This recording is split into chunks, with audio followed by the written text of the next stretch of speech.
Sabarimala സ്വർണ്ണക്കൊള്ളയിൽ enforcement ഡയറക്ടറേറ്റിന്റെ ഇപ്പോൾ നടക്കുന്ന മിന്നൽ റെയ്ഡ്, ആ റെയ്ഡ് യഥാർത്ഥത്തിൽ ഈ സ്വർണ്ണക്കൊള്ളയ്ക്കപ്പുറത്തേക്ക് ചില കാര്യങ്ങളിലേക്ക് കൂടിയാണ് എന്നതാണ് എൻഫോഴ്സ്മെന്റ് ഡയറക്ടറേറ്റിന്റെ വാർത്താക്കുറിപ്പ് വ്യക്തമാക്കുന്നത്. ശബരിമല ക്ഷേത്രത്തെ മുൻനിർത്തി തിരുവിതാംകൂർ ദേവസ്വം ബോർഡിൽ നടക്കുന്ന മറ്റ് സാമ്പത്തിക ക്രമക്കേടുകൾ, കള്ളപ്പണ ഇടപാടുകളിലേക്ക് കൂടിയാണ് അവർ അന്വേഷണം മുന്നോട്ട് കൊണ്ടുപോകാൻ ഉദ്ദേശിക്കുന്നത്.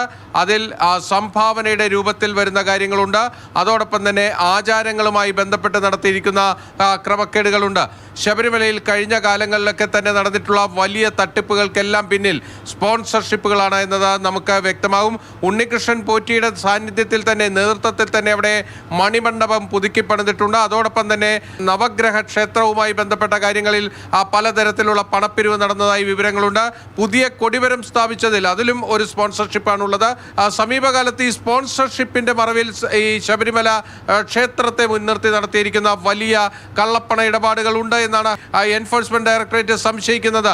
ആ രീതിയിലേക്ക് അവരുടെ അന്വേഷണം പോയി കഴിഞ്ഞാൽ ഇപ്പോഴത്തെ ഈ സ്വർണ്ണക്കൊള്ളയ്ക്കപ്പുറത്തേക്ക് നമ്മൾ കാണാത്ത പല മുഖങ്ങളും ഇതിലേക്ക് വരാനും ഈ കേസുകളിലൊക്കെ തന്നെ ഉൾപ്പെടാനുമുള്ള സാധ്യതകൾ തന്നെയാണ് നിലനിൽക്കുന്നത്. ഇപ്പോൾ നടക്കുന്ന ED റെയ്ഡിൽ നിന്ന് അവർ ഉദ്ദേശിക്കുന്നത് തിരുവിതാംകൂർ ദേവസ്വം ബോർഡിന്റെ ഈ കഴിഞ്ഞ സമീപകാലത്തെ എന്ന് പറയുമ്പോൾ 1-2 പതിറ്റാണ്ടുകളിലെ എല്ലാ ധനവിനിയോഗത്തിലേക്കും നടക്കാൻ പോകുന്ന ഒരു അന്വേഷണമായി വേണം ഇതിനെ കാണാൻ. എന്തായാലും Thiruvithamkoor Devaswom board president K. Jayakumar ഈ അന്വേഷണങ്ങളൊക്കെ നടക്കട്ടെ, ആരെങ്കിലും കുറ്റക്കാരുണ്ടെങ്കിൽ അവരെല്ലാം ശിക്ഷിക്കപ്പെടട്ടെ, ആ നിലപാട് തന്നെയാണ് ദേവസ്വം ബോർഡ് മുന്നോട്ട് വച്ചിരിക്കുന്നത്.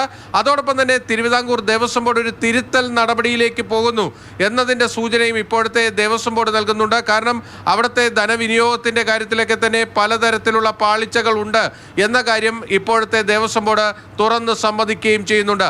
അതിലേക്കൊക്കെ EDയുടെ അന്വേഷണം പോകാനുള്ള സാധ്യതയാണ് നമുക്കിപ്പോൾ കാണാൻ കഴിയുന്നത്. കൊച്ചിയിൽ നിന്നും ബിനിൽ, മാതൃഭൂമി ന്യൂസ്.